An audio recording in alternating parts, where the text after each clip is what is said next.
Hello, and welcome to the W.A.I.T channel. What Am I Thinking?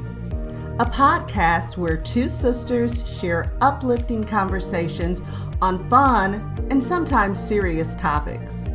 Join us each week by clicking the notification bell and subscribing to our channel. If you enjoy the show, use the share link. It's one of the best ways to expand the conversation.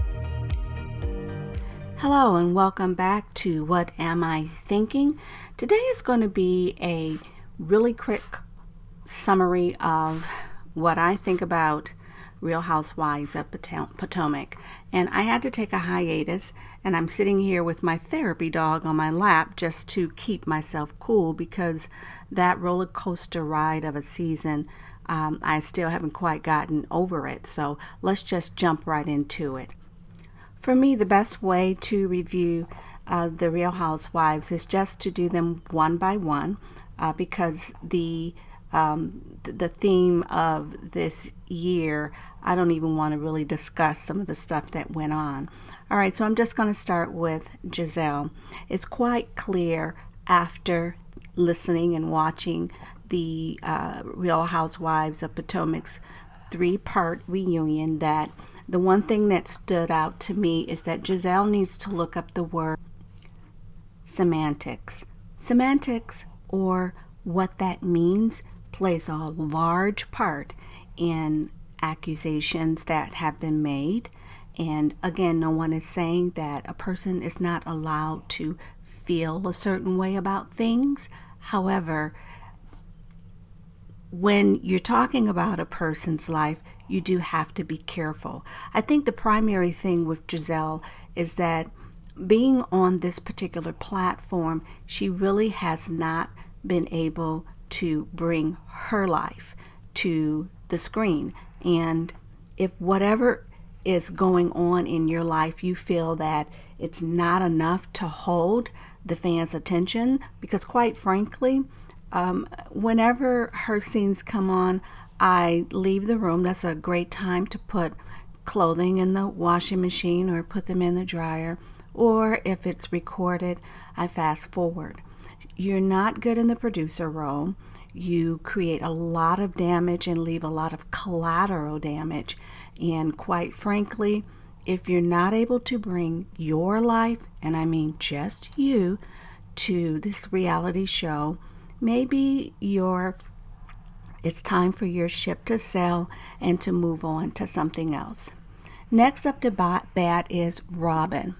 Well, this one is going to be very, very quick because many things have not added up as her onion began to be unpeeled, or layer by layer peeling away her onion. I just don't like what I am seeing, and it doesn't meet the smell test. A lot of the denials of her not being complicit in things, I'm just sorry, it's not adding up, and I'm not even going to go into all of the reasons why I don't believe the things that she has said this season, and in retrospect, many things that she has said over this season. So you went down you went down the aisle, you married Juan. That's the journey that you have taken us on for some years now. You have tied that particular storyline with a nice little bow. So I really feel at this point that your story has done the arc, and it's time for Robin to step back and no longer be in that full-time role.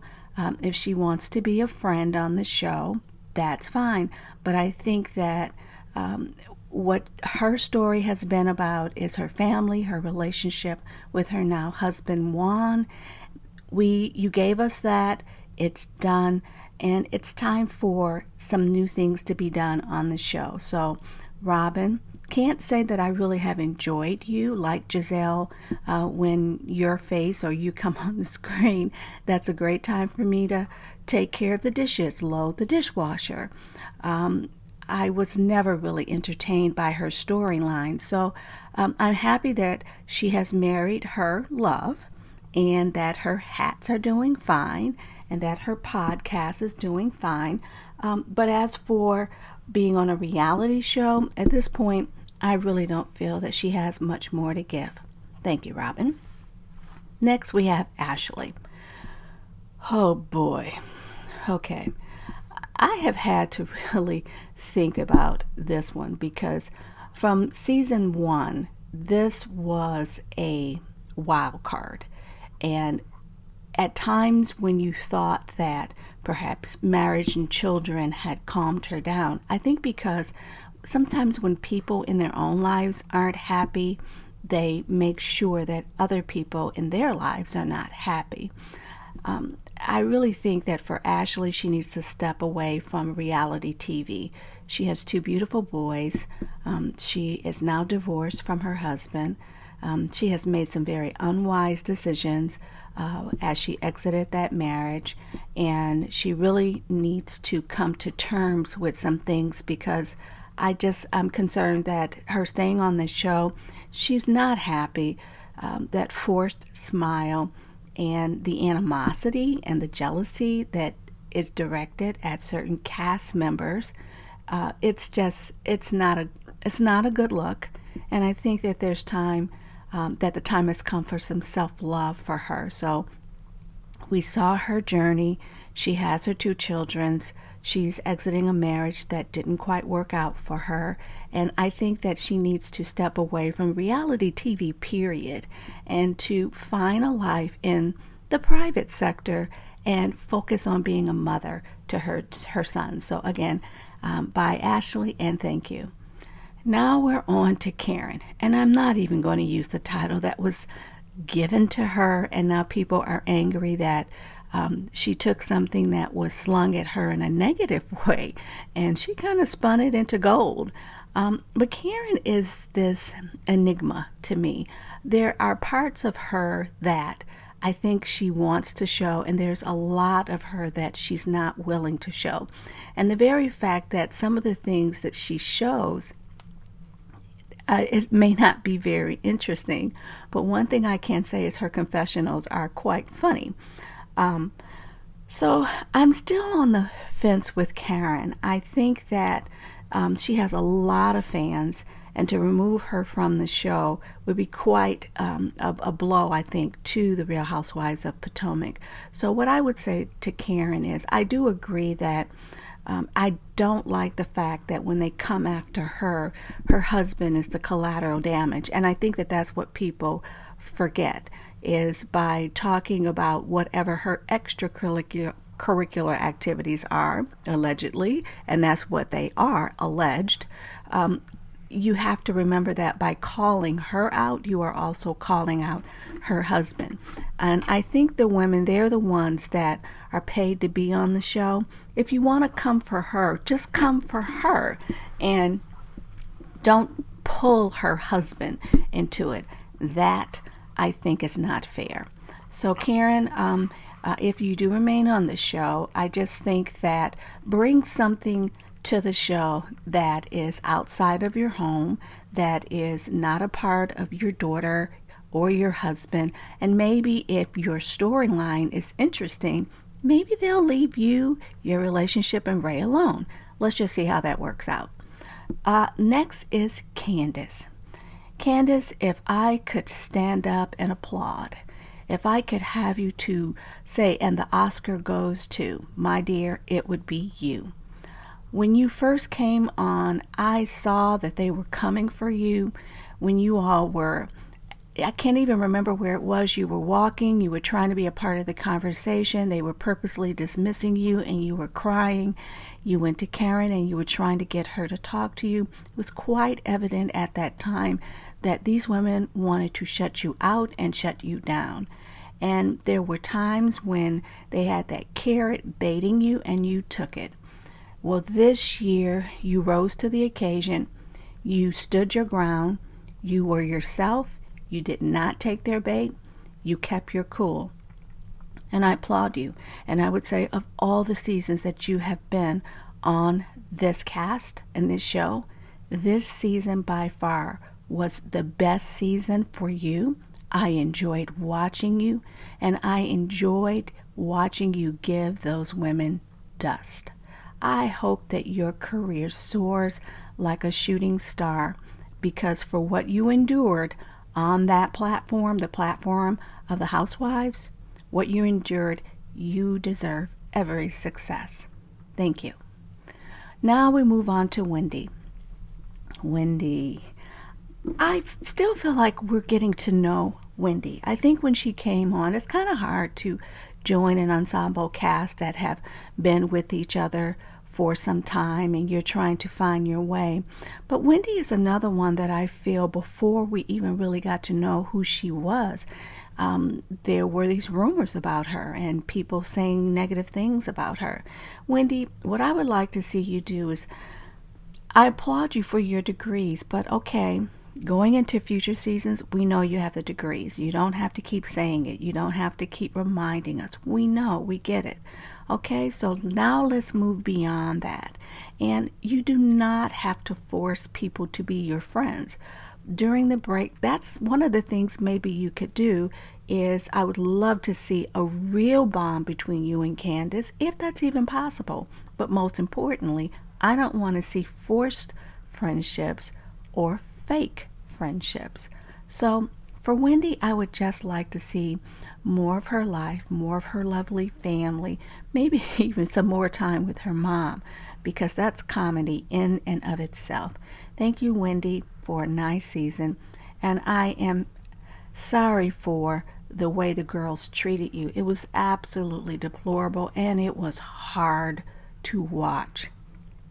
Grown women, and I'm not speaking about you, Wendy, your castmates, grown women behaving not even like high school bullies, but middle school.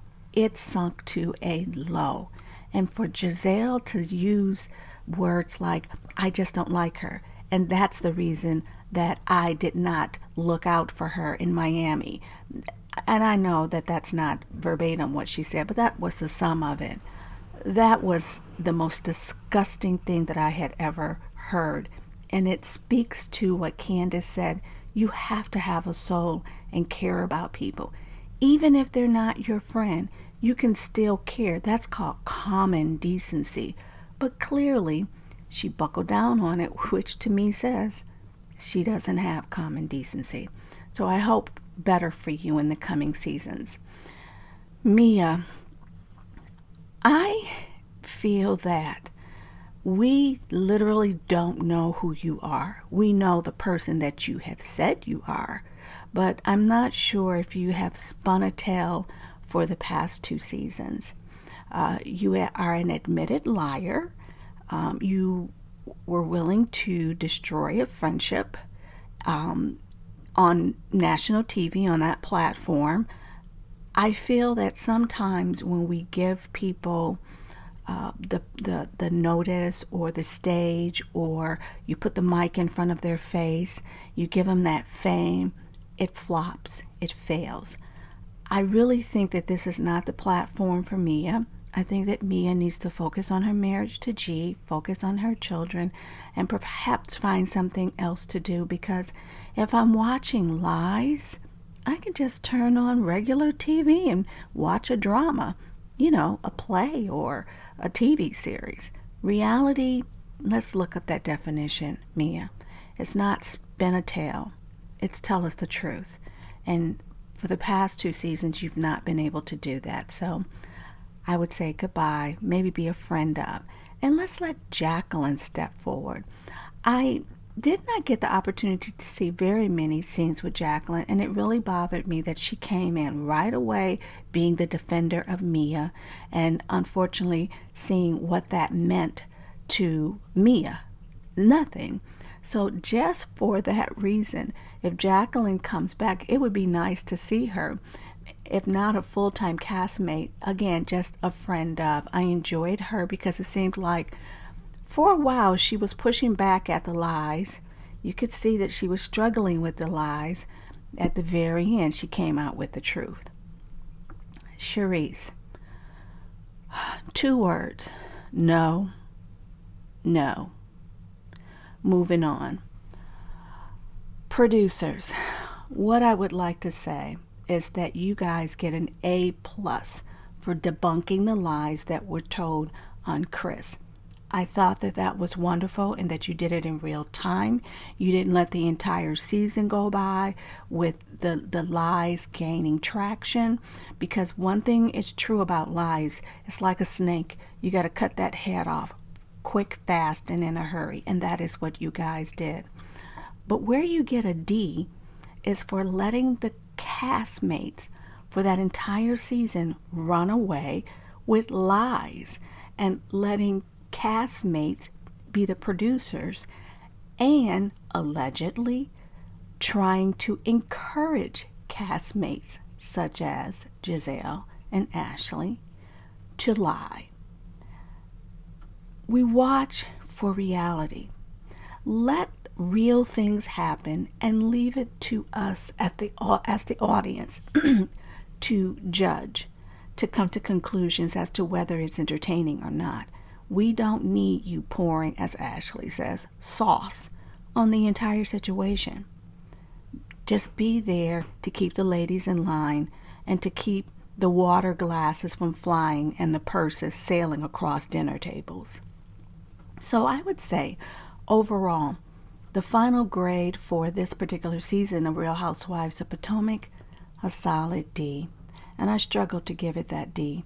And again, the only highlights in this were Candace and Chris, how they rose above the crap because it was bad, and how Wendy, she hung in there when she had two women who were just being the absolute worst examples of what it means to be a human being. And to be clear, I'm speaking about Giselle and Robin. It doesn't take much to just be kind to a person. You don't have to like them. You don't even have to care very much for particular things in their life. But human decency, I don't want to watch just bullying on Real Housewives programs. If I'm going to watch, I want to see women behaving like women.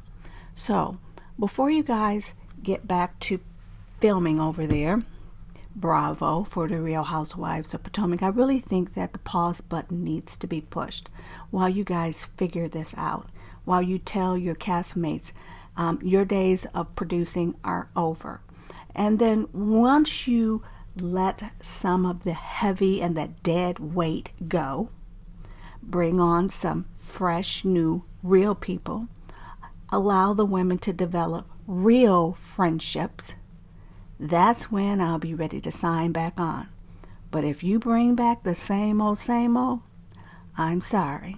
For this girl, it is peace out. Well, thank you for listening to this quick wrap-up of Real Housewives of Potomac. And please don't forget about this channel, What Are We Thinking? I look forward to talking to you again soon. Bye-bye.